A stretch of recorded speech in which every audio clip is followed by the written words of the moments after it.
So here I'm going to start with the rule of negation.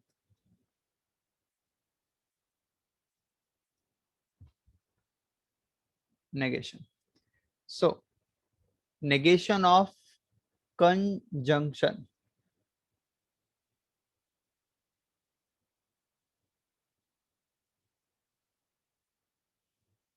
सबसे पहले negation of conjunction. अगर negation of तुम्हारे पास conjunction that is P and Q है, तो negation लेंगे तो दोनों पी और क्यू को नेगेशन चला जाएगा, मतलब दोनों सेंटेंस जो है इंडिविजुअली वो नॉट हो जाएंगे, और जो बीच में एंड रहेगा वो और हो जाएगा. This is your first rule which is called as negation of conjunction. दूसरा, negation of disjunction, which is negation of, अगर तुम्हारे पास P और Q रहा, so it can be written as negation, दोनों को लग जाएगा, मतलब negation of P and negation of Q, but जो और रहेगा that becomes and. This is called as negation of disjunction. Then third one is negation of negation. तो already sentence तुम्हारा नेगेशन है, और अगर तुम उसका नेगेशन निकाल रहे हो तो नेगेशन और नेगेशन कैंसिल हो जाएंगे. This is only P. तो ये हो गए 3 rule. Fourth, negation of implication. Implication मतलब सिंगल एरो, तो मतलब तुम्हारे पास P देन Q है और उसका तुम्हें नेगेशन निकालना है, तो इसका आंसर होता है P and negation of Q. मतलब P letter as it is लिखना है and negation of Q. And the fifth one is negation of double implication और bi implication.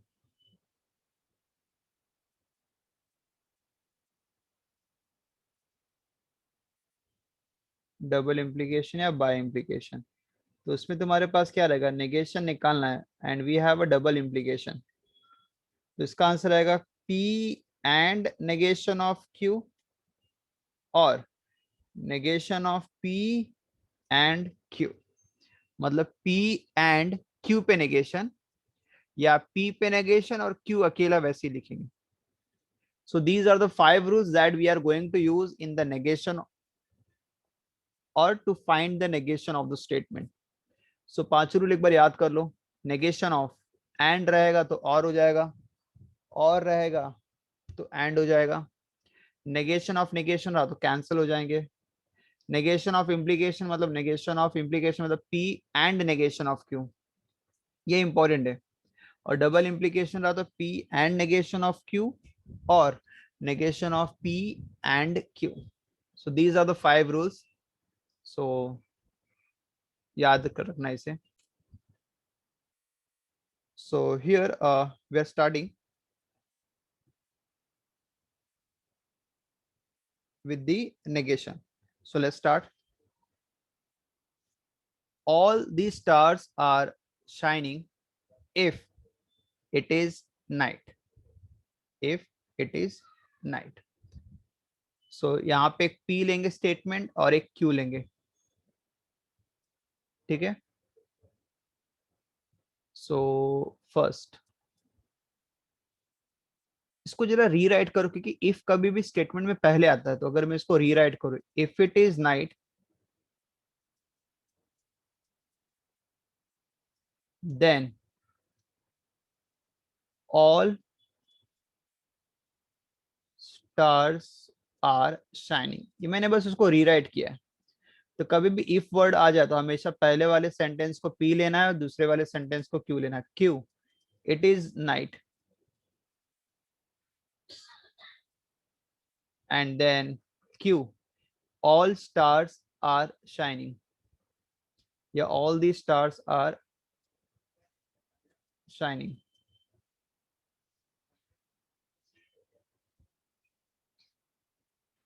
Okay, now we'll write in negation. तो पहले इसका symbolic form क्या होगा, it is if it is night, that is if I the P then Q, ये symbolic form है. But we want to find the negation, मुझे इसका negation निकालना है. So will write the negation of the statement.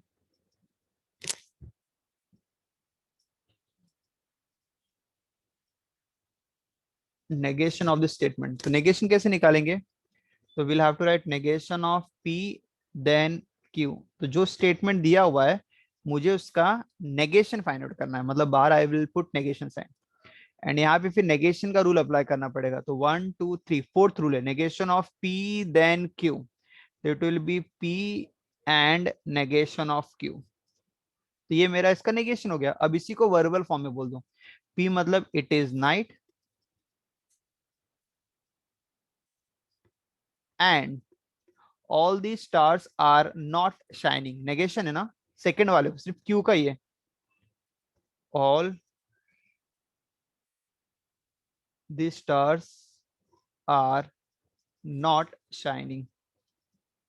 तो जब भी if वाला आया तो you have to write in verbal symbolic form, then you have to find the negation. अगर सिर्फ सिंगल स्टेटमेंट रहा और सिर्फ एंड या और है तो फिर कोई दिक्कत नहीं, डायरेक्टली कर सकते हैं.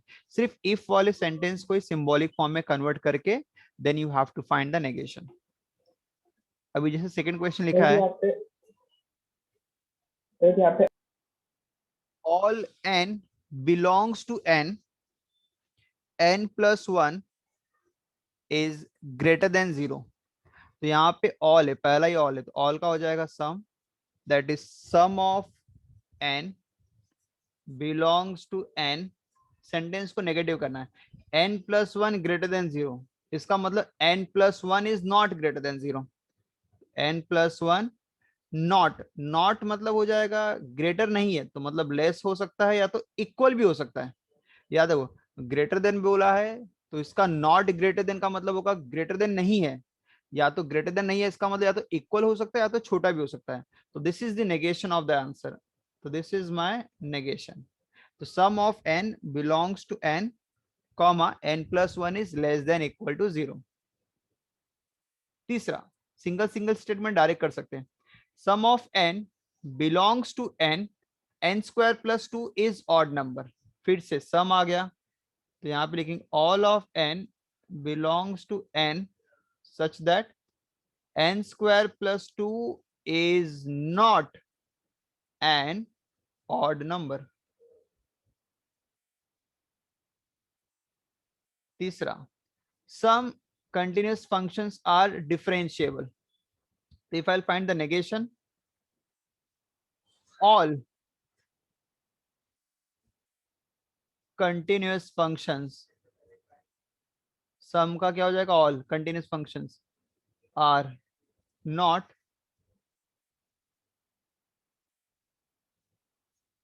differentiable, are not differentiable.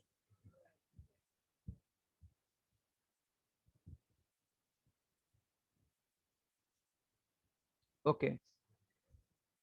ये हुआ तो वर्बल फॉर्म का नेगेशन फाइंड आउट करने के लिए. अब जो नेक्स्ट क्वेश्चन दिया ऑलरेडी वो स्टेटमेंट पैटर्न में दिया हुआ है and we have to find the negation.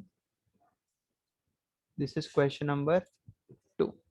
Using the rules of negation, using the rules of negation, write the negation of the following. तो जो मैंने तुम लोग को रूल्स लिखा है टोटल 6 रूल्स लिखा है, बट यूज 5 ही होंगे उसमें से. लास्ट वाला यूज नहीं होगा, क्वांटिफाइड वाला, क्योंकि क्वांटिफायर नहीं आएगा अगर स्टेटमेंट पैटर्न दिया हुआ है तो. So using the rules of negation right the negation of the following. तो यहाँ पे जो तुम्हारा फर्स्ट स्टेटमेंट है मुझे उसका नेगेशन निकालना है. तो यहाँ पे क्या लिखेंगे, सबसे पहले लिखेंगे फर्स्ट क्वेश्चन, ऊपर स्टेटमेंट लिख देना negation of the statement.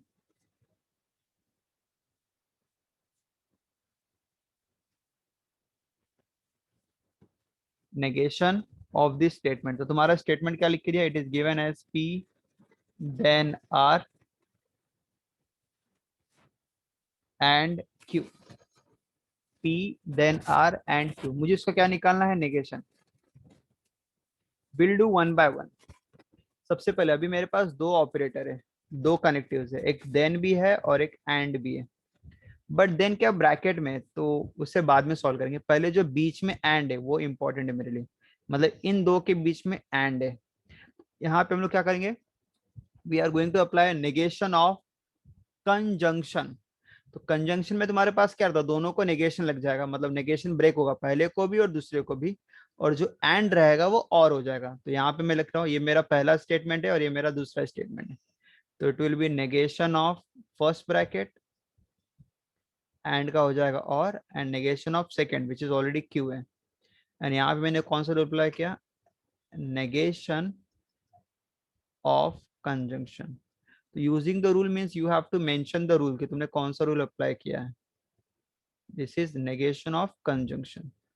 But still अभी भी एक और स्टेप बाकी है, क्योंकि नेगेशन ब्रैकेट के बाहर है, तो ब्रैकेट को अभी भी और सॉल्व कर सकते हैं। ये सिंगल एरो है, सिंगल एरो है means I can use negation of implication. तो इम्प्लीकेशन में क्या होगा तुम्हारे पास, P and negation of Q. तो सिर्फ इसी का ही नेगेशन है, तो ब्रैकेट को ही सॉल्व होगा, बाकी एज इट इज जो टर्म है उसको वैसे ही लिख दो। तो पी देन आर को I can write P and negation of q. This is called as negation of implication या negation of conditional भी बोल सकते हो,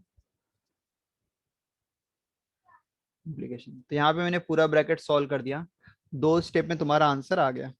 ठीक है, तो this is called as using the rules of negation. तो सबसे पहले ब्रैकेट वाले नहीं, पहले जो इंडिविजुअल है, जो मेन है उसको सॉल्व करेंगे, उसके बाद ब्रैकेट को सिंप्लीफाई करेंगे। जैसे भी सेकंड क्वेश्चन है, नेगेशन ऑफ पी और आर देन आर, फिर से 2 चीजें, एक और है और एक देन है। पहले देन को सॉल्व करेंगे फिर और को सॉल्व करेंगे। तो ऊपर स्टेटमेंट लिखेंगे, नेगेशन ऑफ द स्टेटमेंट।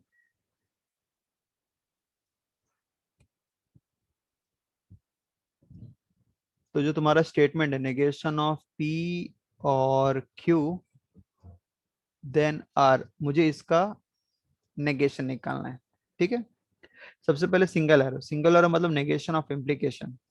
तो नेगेशन ऑफ इम्प्लीकेशन में तुम्हारे पास क्या होता है, that is P then Q का मैं यहाँ पे लिख दे रहा हूँ हिंट के लिए। इट इज पी, इसका अगर तुम्हें नेगेशन निकालना है तो it is P and negation of Q होता है। क्या होता है, P and negation of Q, first as it is और दूसरे का नेगेशन, बीच में एंड। तो अगर मैं नेगेशन ऑफ, ये मेरा पूरा वाला पहला फर्स्ट पी है और दूसरा वाला क्यू है, तो आंसर आएगा P, that is the first thing as it is, and negation of Q that is second bracket which is R. तो पहला एज इट इज लिखना है एंड नेगेशन ऑफ आर, मैंने ये फॉर्मूला अप्लाई किया। And the rules is negation of implication.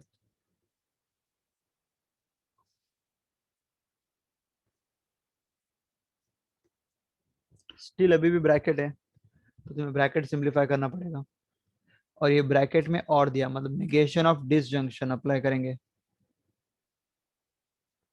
Negation of disjunction. Negation of disjunction में तुम्हारे पास क्या रहता है, नेगेशन दोनों को चला जाएगा और जो और रहेगा दैट बिकम्स एंड, और बाकी एज इट इज लिख दो। That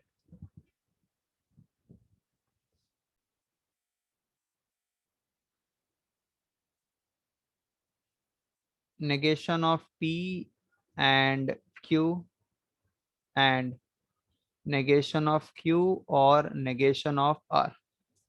Using the rules of negation, write the negation of the following statement. तो सबसे पहले हम लोग क्या करेंगे, विल राइट, ये मेरा सेंटेंस है, मुझे सॉल्व करना है, तो will write negation of the statement.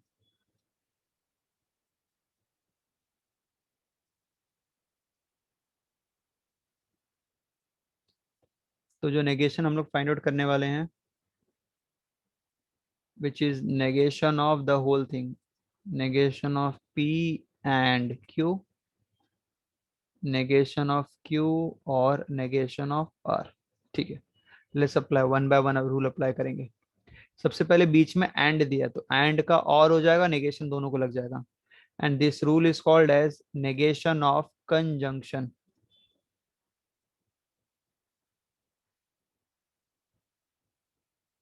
Negation of first bracket और negation of second bracket. Negation दोनों को लग जाएगा। देन अभी दोनों ब्रैकेट को सिंप्लीफाई करेंगे, एक में एंड दिया और एक में और दिया। तो पहले लेफ्ट वाला सॉल्व करते हैं। तो एंड मतलब नेगेशन ऑफ अगेन कंजंक्शन है, तो दोनों को नेगेशन लग जाएगा, बीच में एंड का और। तो नेगेशन ऑफ फर्स्ट टर्म और नेगेशन ऑफ सेकेंड टर्म और बीच में एंड का और। ये ब्रैकेट सॉल्व हो गया। इसको भी नहीं सॉल्व कर रहा हूँ, इसे नेक्स्ट स्टेप में करूंगा। और यहाँ पे मैंने जो रूल अप्लाई किया वो भी नेगेशन ऑफ कंजंक्शन।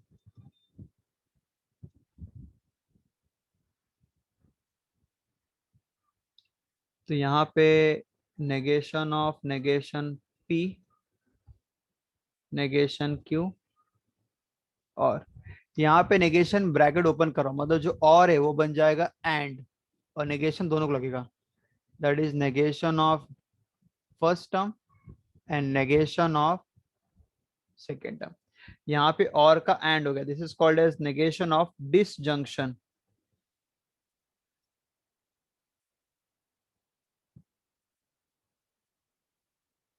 नेगेशन और नेगेशन कैंसिल हो जाते हैं, तो it is just P.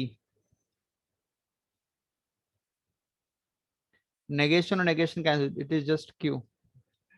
Negation और negation cancel, it is just R. तो it is called as negation of negation. मैंने रूल अप्लाई किया।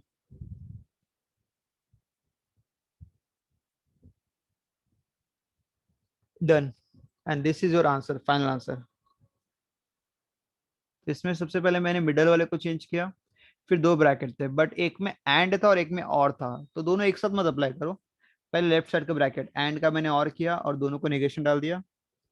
फिर नेक्स्ट ब्रैकेट में और वाले को, मतलब राइट साइड वाले में और को मैंने एंड किया और दोनों को नेगेशन डाल दिया।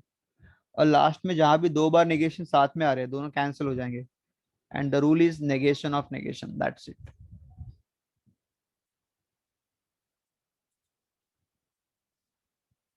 फिर थर्ड क्वेश्चन है, right the converse, inverse and Contra positive. ये इंपॉर्टेंट है, converse, inverse and Contra positive. और आएगा 3 मार्क्स के लिए, आता है 3 स्टेटमेंट बनाना, एक ही स्टेटमेंट को 3 अलग अलग वे से लिखना है, और हर एक वे पे तुम्हें 1-1 मार्क्स मिलेंगे।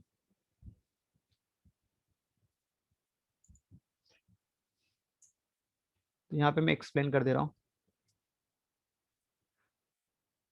तुम्हारे पास सेंटेंस पी देन क्यू दिया रहेगा विच इज फिक्स्ड, एक ही टाइप में आता है, इफ देन के टाइप में ही आएगा। तुम्हें उसका 3 चीज निकालना है। सबसे पहले you need to find its converse,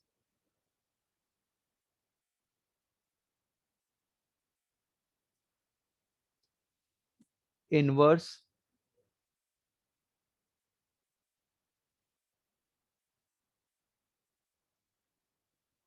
contrapositive. So here you have to find the 3 ways, मतलब सेम स्टेटमेंट को तुम अलग अलग वेज से लिख सकते हो, converse, contrapositive and inverse. What we do in converse, converse में वो हो जाता है उल्टा, पी और क्यू का ऑर्डर हो जाएगा चेंज होके, क्यू पहले आ जाएगा और पी बाद में आ जाएगा। This is called as converse, which is Q then P. Inverse में क्या होगा, पी देन क्यू ही रहेगा, बट दोनों को नेगेशन आ जाएगा, मतलब negation of P then negation of Q, this is inverse.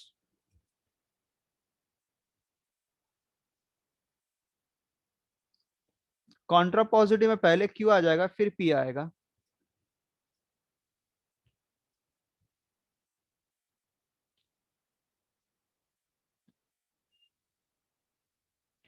पहले क्यू आएगा फिर पी आएगा।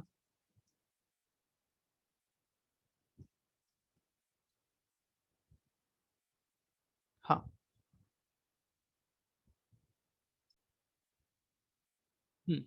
कॉन्ट्रा पॉजिटिव में क्या होगा, पहले क्यू आएगा बाद में पी आएगा, बट यहाँ पे दोनों का फिर नेगेशन लग जाएगा, इसमें विल हैव नेगेशन। ठीक है, तो ये हुआ converse, inverse and contrapositive. Converse में क्यू देन पी, इनवर्स में negation P then negation Q, and contrapositive में negation Q then negation of P. तो ये याद करना है। और पी देन क्यू सब देन के फॉर्म में लिखना है, सब इफ देन, एक ही फॉर्मेट है, if then.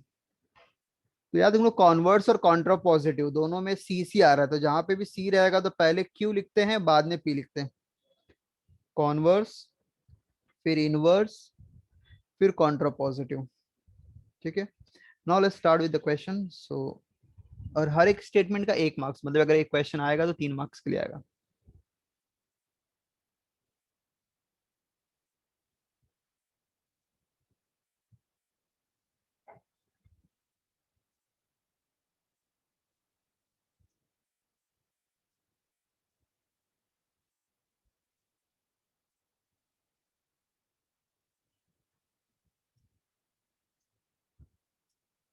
Write the converse, inverse, and contrapositive of the following statement.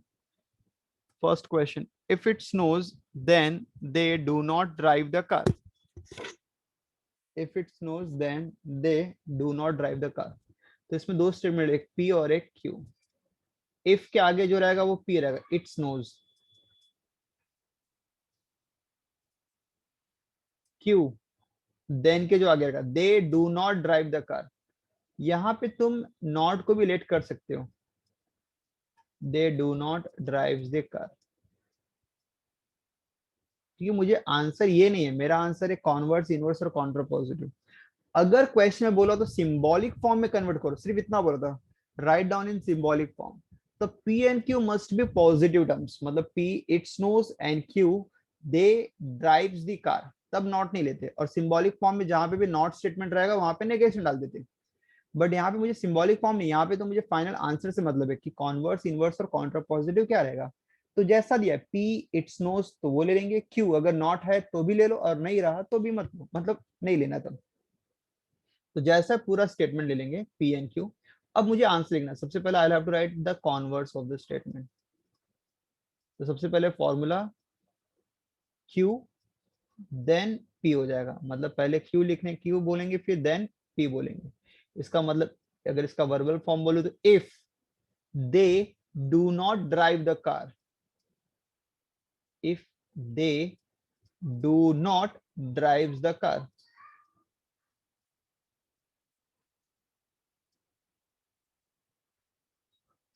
then it snows। तो पहले क्यू स्टेटमेंट आया फिर पी आएगा। सेकेंड इनवर्स,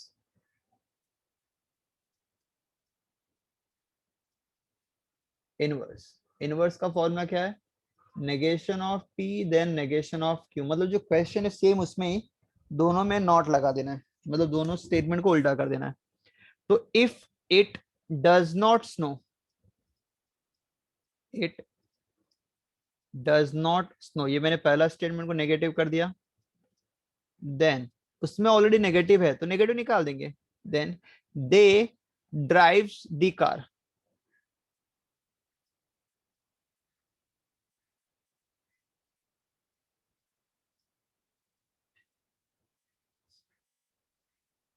तीसरा Contra positive.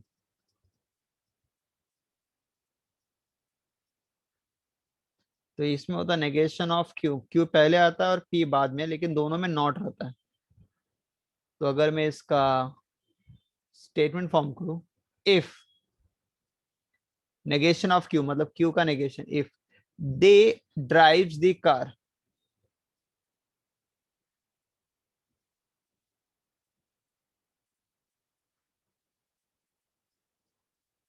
Then it does not snow.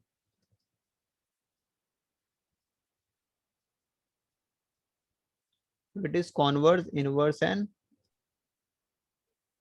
so this is all about converse, inverse and contrapositive. So now I shall start with the last fourth question. With proper justification, state the negation of each of the following. So here also we'll have to calculate the negation, the same type that we did in the second question.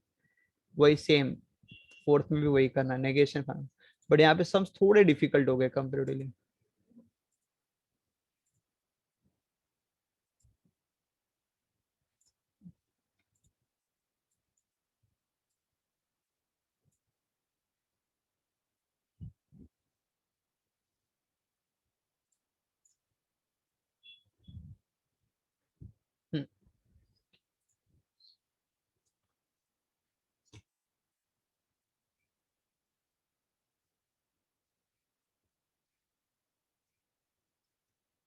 with proper justification state the negation of each of the following. So here we'll write negation of this statement. यहाँ पे भी negation ही find out करना है.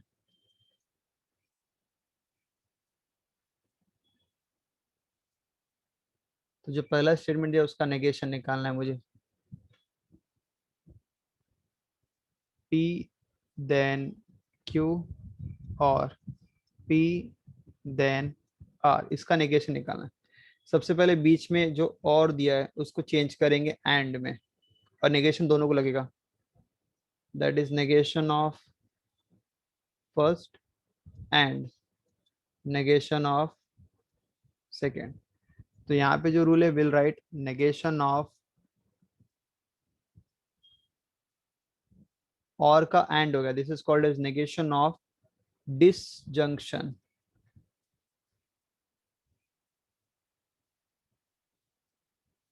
ठीक है.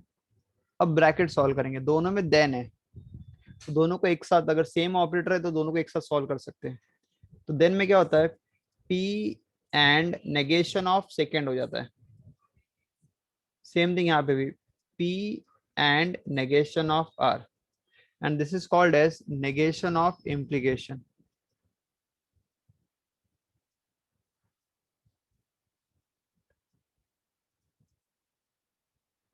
इसे और further solve नहीं कर सकते तो यहाँ पे स्टॉप कर देंगे. ठीक है. नाउ फोर्थ का second, again will write negation of this statement.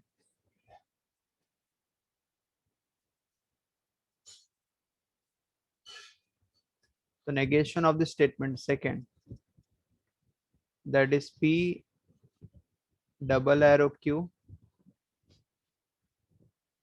और negation of Q then negation of R. मुझे इसका negation फाइंड आउट करना है. सबसे पहले बीच में और है तो that becomes and, which is called as negation of disjunction.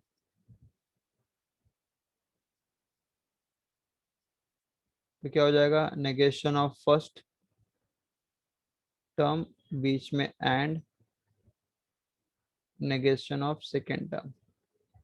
But दोनों ब्रैकेट में अलग अलग है. दोनों ब्रैकेट का तो नेगेशन लेना अलग अलग है. एक में डबल एरो है और एक में सिंगल एरो है.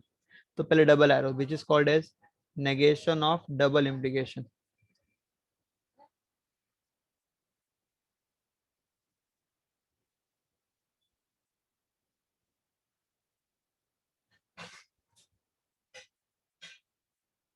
Double implication which is P and negation of Q और negation of P and Q. ये पहले का bracket solve. Make the whole thing. इससे वैसे रहने दो, नेक्स्ट स्टेप में सॉल्व करेंगे इसको.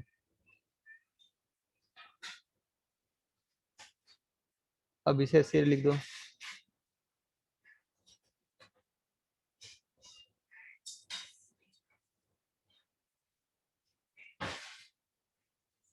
Single arrow. So this is called as negation of implication.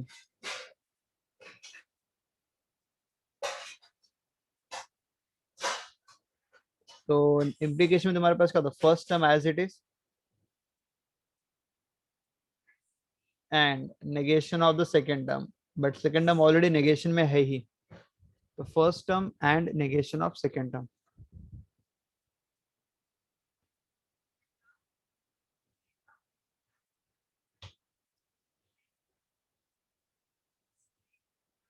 ये हो गया. And negation of Q, negation of negation cancel हो जाएंगे. This is R and the rule is negation of negation.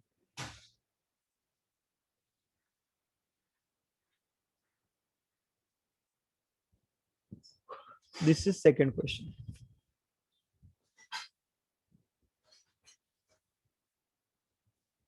Then third,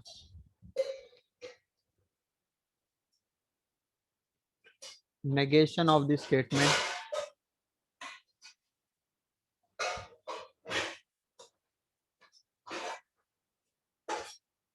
Negation of the statement. यहाँ पे तुम्हारे पास statement छोटा दिया है, तो इसका आंसर इजीली आ जाएगा।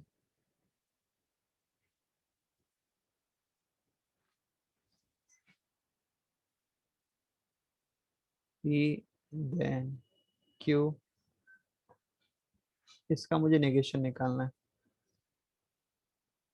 सबसे पहले एंड का हो जाएगा और, विच इज नेगेशन ऑफ कंजंक्शन।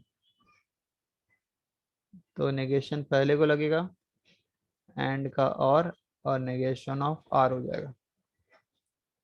फिर अब सिंगल एरो को लेफ्ट साइड का सॉल्व करेंगे, कि यहाँ पे ब्रैकेट के आगे नेगेशन दिया है, तो इट इज सिंगल इम्प्लीकेशन। तो P and negation of Q, और बाकी as it is, this is negation of implication. दो स्टेप में आंसर खत्म। ठीक है, तो ये सब भी नेगेशन के रूल थे, तो एक बार गो थ्रू कर लो। So in Venn diagram, we will have this four kind of Venn diagram. Some, no, all PRQ and all PRQ and all QRP. Some मतलब इंटरसेक्शन वाला पार्ट लेना है, नो PRQ मतलब P और Q दोनों अलग अलग है, डिफरेंट सेट। ऑल PRQ मतलब जितने भी P के एलिमेंट है वो सब Q में रिप्रेजेंट करने। तो अंदर वाला तुम्हारा ये जो सेट है, दिस इज माय P, और वो पूरा सेट Q के अंदर है। और लास्ट वाले में दो अलग अलग नहीं बल्कि एक ही सर्कल है, because P and Q are identical. अब सम को लेके मैं रेफर करता हूँ कि कैसे सॉल्व करना है इसे।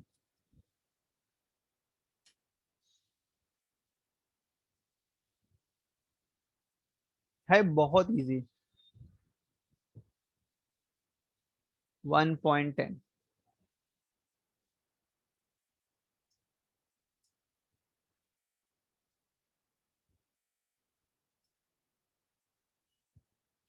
और मैं यहाँ पे थोड़ा हिंट भी दे दे रहा हूँ कि अगर ऑल पी आर क्यू आया तो ऐसा ड्रॉ करना है, और अगर क्वेश्चन में वर्ड इफ देन करके भी आ जाए, इफ पी देन क्यू, तो भी यही सेम ड्रॉ करना है, पहला वाला ही, थर्ड वाला ही ड्रॉ करना है। जैसे भी मैं क्वेश्चन स्टार्ट करता हूँ, सबसे पहला, represent the truth of each of the following statement by Venn diagram. पहला क्वेश्चन बोला, some hard working student are obedient.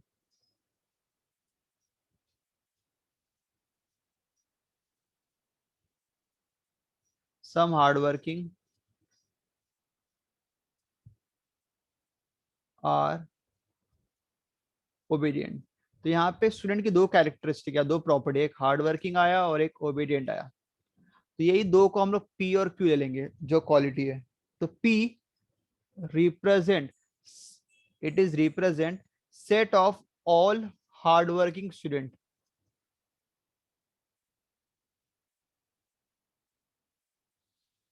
Hard working पहला सेट हुआ मेरा। Then will calculate the second set, that is my Q, set of all obedient student.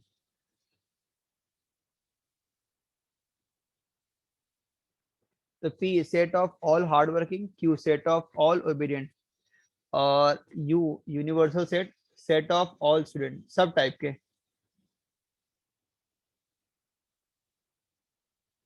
तो अगर मैं इस statement को अगर सिंबल वेन डायग्राम के थ्रू रिप्रेजेंट करूं, तो here I will make universal set which is my U। यहाँ पे मेरे पास P set of hard working, Q set of obedient, but मुझे रिप्रेजेंट क्या करना है, सम हार्ड वर्किंग स्टूडेंट और ओबीडियंट। तो आई हैव टू रिप्रेजेंट कि वो बच्चे चाहिए जो हार्ड वर्किंग भी है और ओबीडियंट में। तो I have to shade with this part, these are the student which represent hard working as well as obedient. So now it is matching with the statement कि सम हार्ड वर्किंग स्टूडेंट मतलब जो P में है, some hard working are obedient as well. यहाँ पे देना कि P intersection Q is not equal to null set. Null set के इक्वल नहीं है, इसका मतलब कुछ कॉमन पार्ट आ रहा है जो P और Q दोनों में है, जो हार्ड वर्किंग भी है और ओबीडियंट में है। दूसरा, no circles are polygon. No circles are polygon. तो इसमें सर्कल और पॉलीगॉन दो शेप दिया है, एक को P ले लेते और एक को Q। Set of all circle,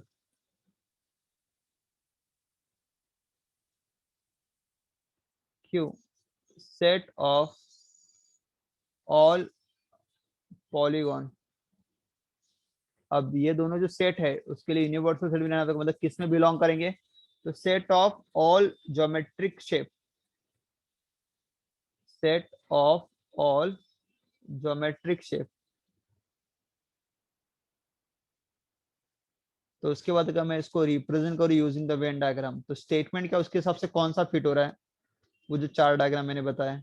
इसमें बोला कि नो सर्कल्स आर पॉलीगॉन, मतलब कोई भी सर्कल पॉलीगॉन नहीं, मतलब दोनों सेट अलग अलग है। तो एक P ले लेंगे और एक Q ले लेंगे and both are in under universal set.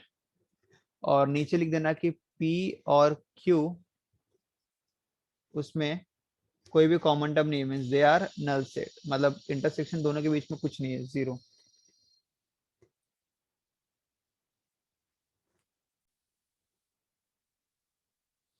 All teachers are scholar and all scholars are teacher, ये तो बोथ वे ट्रू है। टीचर स्कॉलर है और जितने भी स्कॉलर्स है दे आर टीचर। तो यहाँ पे P and Q, P set of all teacher,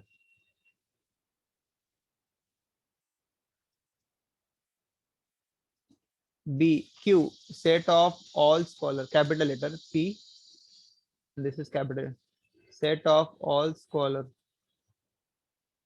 और मुझे बोला है कि एंड यू यूनिवर्सल सेट, तो यहाँ पे वैसे तो कुछ समझ में नहीं आ रहा है, तो set of all human being लिख सकते हो तुम, ये सब ह्यूमन है, ठीक है। अब अगर मुझे इसको रिप्रेजेंट करना है with the Venn diagram, all teachers are scholar and all scholars are teacher, मतलब all Ps are Q and all Qs are P, दोनों वैसे ट्रू, तो मतलब इसका एक ही सेट बनेगा और that is P is equal to Q, दोनों सेम ही सर्कल देंगे, this is my universal set U, ठीक है। Fourth, if a quadrilateral is a rhombus then it is a parallelogram। तो इसमें देखो quadrilateral भी आया है, rhombus भी आया, parallelogram, बट ध्यान से देखो, if a quadrilateral is a rhombus, is a rhombus then it is a parallelogram। तो यू ले लेंगे सेट ऑफ ऑल क्वाड्रिलेटरल, चाहे वो रोम्बस रहे या पैरेललोग्राम रहे, दोनों क्वाड्रिलेटरल में आते हैं। तो you represent set of all quadrilateral,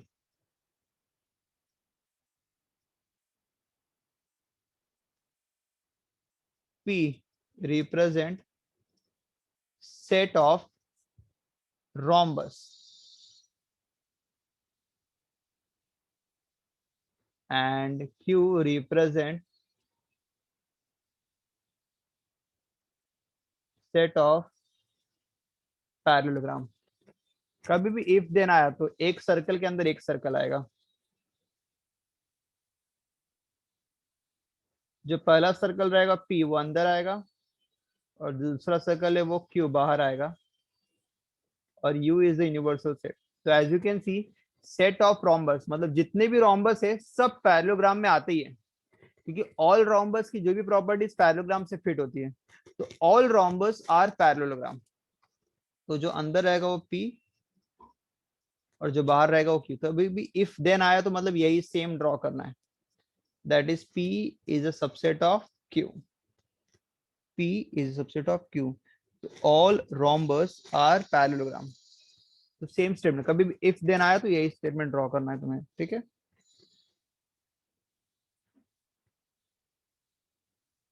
second,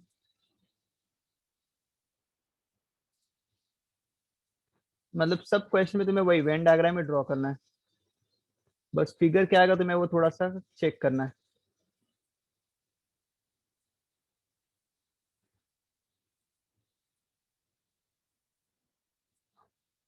draw Venn diagram for the truth of each of the following, same question. Some share broker are chartered accountant, तो अगेन ए और बी ले लेते हैं, set of share broker, B set of chartered accountant, some बोला है, और you ले लेंगे set of human being.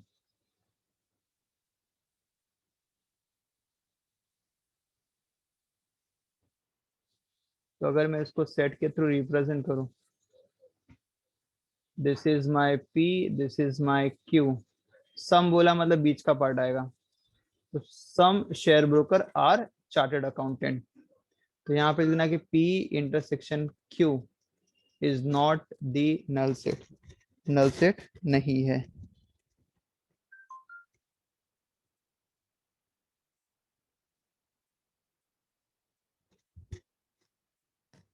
Second, no wicket keeper is a bowler.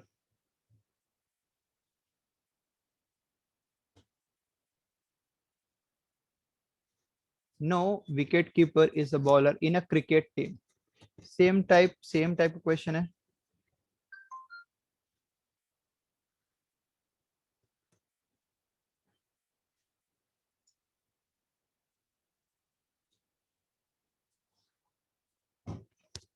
So A ले लेंगे हम लोग, wicket keeper and bowler, wicket keeper is a bowler in a cricket team. तो P और Q, set of wicket keeper,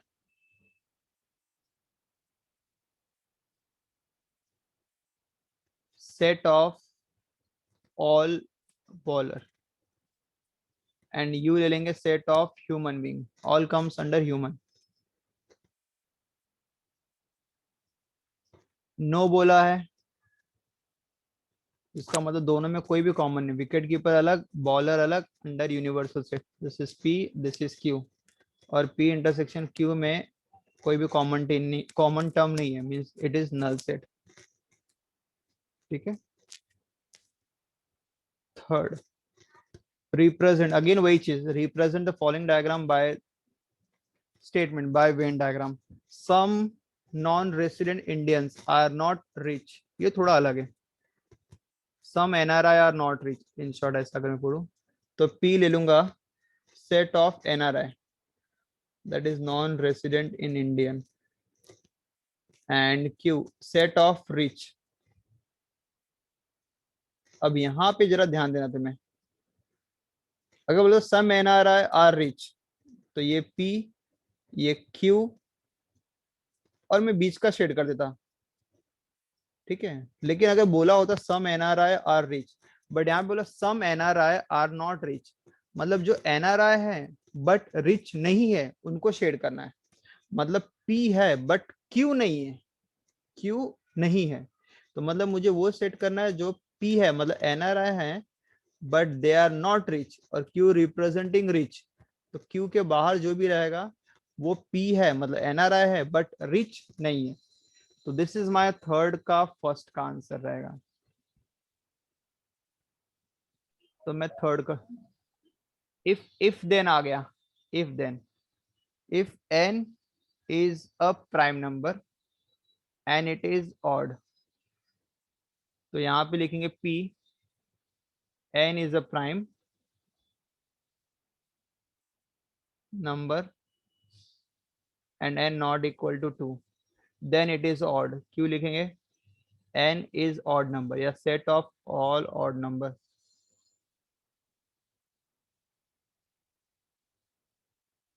और यहाँ पे लिखेंगे set of all prime number and not equal to 2।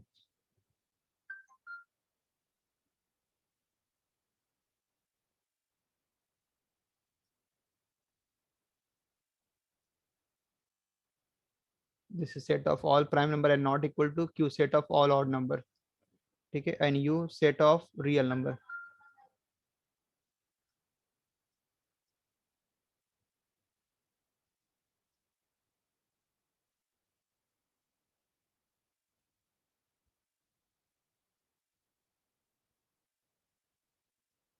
this is P, this is Q, नहीं sorry, it is if then है, तो P के अंदर ही Q आएगा, मतलब P अंदर आएगा और Q बाहर आएगा। This is my P, this is my Q, and this is my universal set, and P is a subset of Q। तो सबका बस ये ध्यान रखना, कभी भी इफ देन आया मतलब एक सर्कल के अंदर दूसरा सर्कल आएगा, तो जो पी रहेगा पहला स्टेटमेंट वो अंदर आएगा पी, और जो क्यू रहेगा वो बड़ा वाला सर्कल बनेगा, and U is my universal set. So here we done with our first chapter, अपना फर्स्ट चैप्टर यहाँ पे कंप्लीट होता है।